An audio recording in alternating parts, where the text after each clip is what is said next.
you can guarantee if you go somewhere with me, some sort of event is going to happen.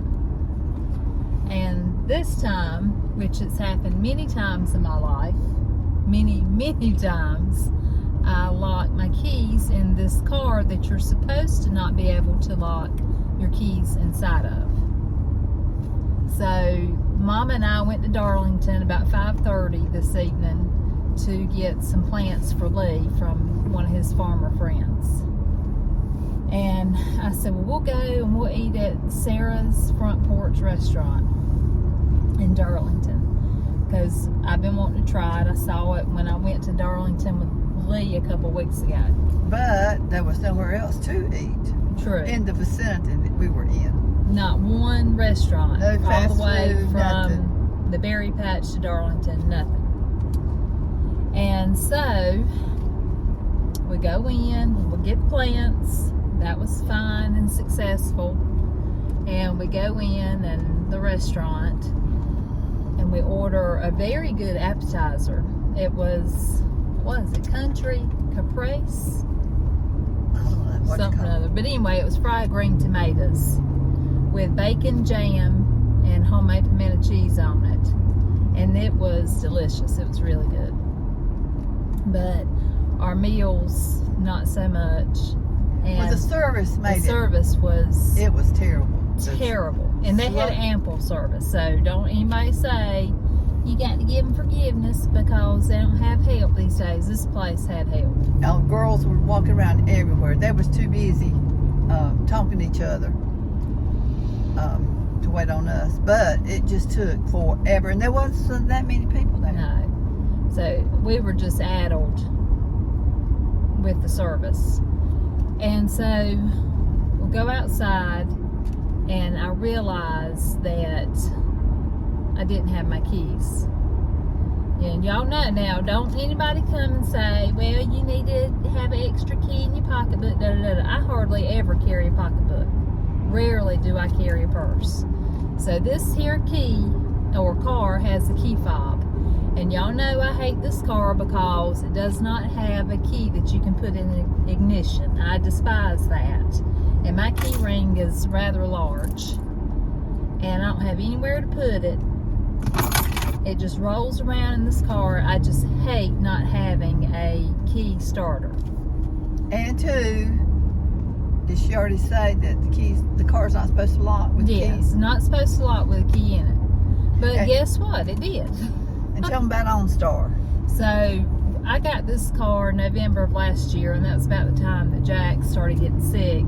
I didn't drive it until the first time I ever drove this was out of the parking deck at Chapel Hill back in January, I believe it was. And so we sold my old car, which had OnStar, and I was, just too preoccupied with Jack to have it transferred to this car. So when I called OnStar tonight, went through the password and all that, and she found my car, and I was very excited and hopeful I wasn't getting worked up. Oh, we can't do that. Your car's not registered. So anyway. She says, can I activate it now? Can I activate it now? Well, you can, but you have to be inside the car to do it. So, of course, I couldn't do that.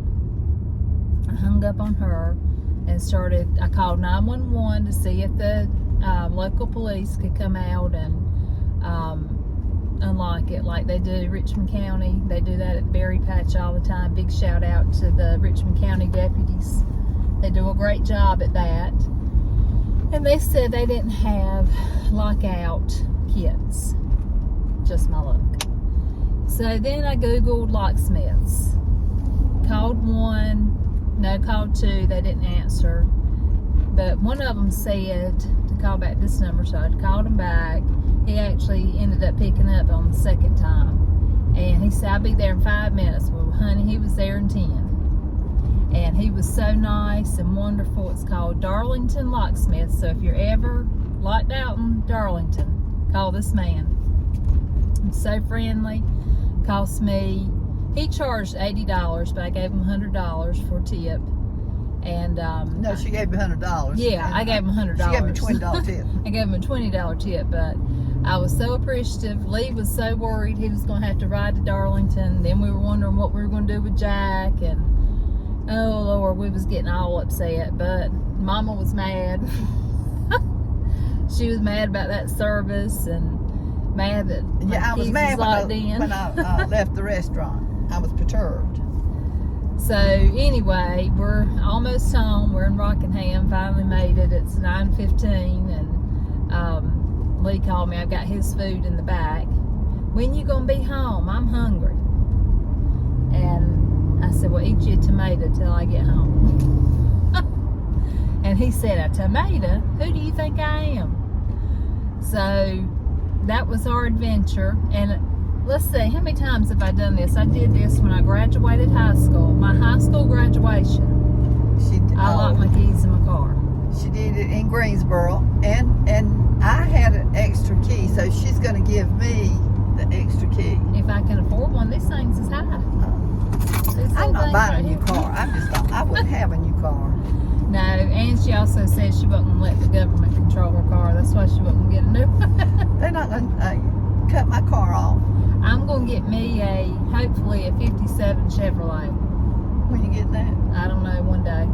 Before the government starts doing all these controls, I'm getting me a 57 Chevrolet, and that's what we'll drive around in, a convertible. You reckon we can get everything we need from Sam's in there? Would be like the Beverly Hillbillies.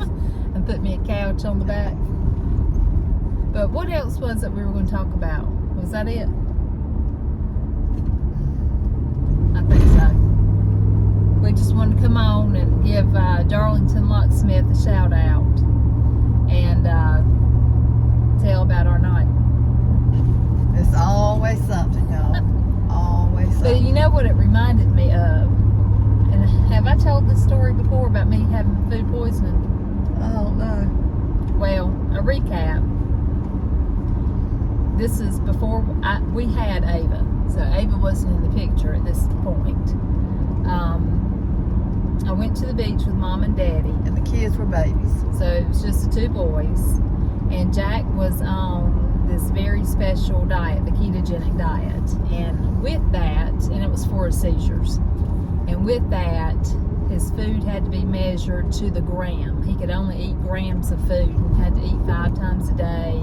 Had to be weighed. Cups. Had to have special scales. Had to have a gram scale. You know, I know people thought we did cocaine looking at this little gram scale in the house. And it was a huge ordeal. And you had to plan the meals out in advance. Had to take a cooler everywhere you went. Everywhere we went. Had to drink special drinks. Had to have special toothpaste, shampoo, everything. Lotion. I mean, anything that went on his body or in his body had to be calculated into the diet.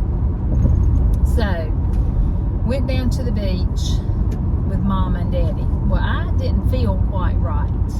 She had been out to eat the night before. In Southern Pines. Imagine that. And I just did not feel right.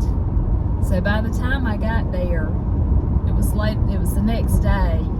I started getting sick, like severe stomach pains, diarrhea like you wouldn't believe, and I just thought I was dying. I mean, it was like contractions.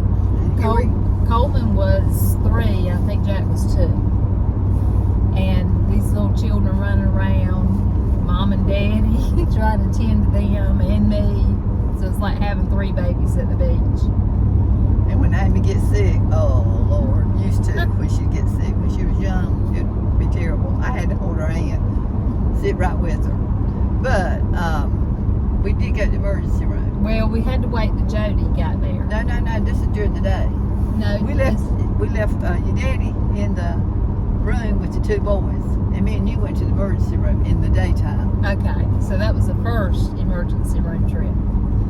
And the man there, I don't believe he knew what he was doing. I think he was from another country, like Jamaica or somewhere. And he ended up giving me something that gave me more diarrhea. It made her sicker. Oh my gosh, it was terrible. The pains were unbelievable. So, I had to wait till Jody came because Charles' mom and daddy were both going to take me to the emergency room because I was in so much pain. Oh, I forgot what this reminded me of. Lee, I forgot the gram scale. Yeah. That night, and I didn't have any meals made up in advance. So Lee, is running the berry patch, and he had to leave after we closed at 8:30 to bring the gram scale, and that's before I got really sick. So he brought the scale and didn't get there till about 11. Slept overnight, left at like 5 a.m., 4 a.m., something like that. And because you had to open up at 6. yes. And left, and he never saw the ocean. So the first emergency room trip was a bus. That man made me sick as a dog. Well, Jody came the next day, and as soon as she walked in, we walked out to go to the next emergency room.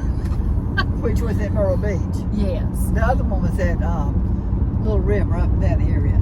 And that whoever saw me there, that was my saving grace. And I went in a robe, like a short robe. So a robe on a normal person, a short one is appropriate. A robe on me, a short one, is about up to my tail. And I'm in the emergency room in this robe. And going to the bathroom like crazy. Yeah, like 25 times. And this woman sitting beside me said, "What's wrong with her?" And then they got to talking, and Daddy said, was talking to this woman. She said, "Well, my daughter went out of the country and she got water poisoning or something." From a worm, a parasite. And Daddy said, "Boy, she drinks the water." So then we were all thinking I had a parasite. I mean, it was just terrible, which I had food poisoning, I assume. And so finally, after multiple trips to that to the bathroom, and finally get into the room, Mama looks at that doctor and told him that I had ruined their vacation, and he was going to have to do something about me. I said, "You're going to have to knock her out. Leave her in this hospital, and I'm going back." Oh my gosh, and he gave me some morphine. That was the best I ever felt in my life.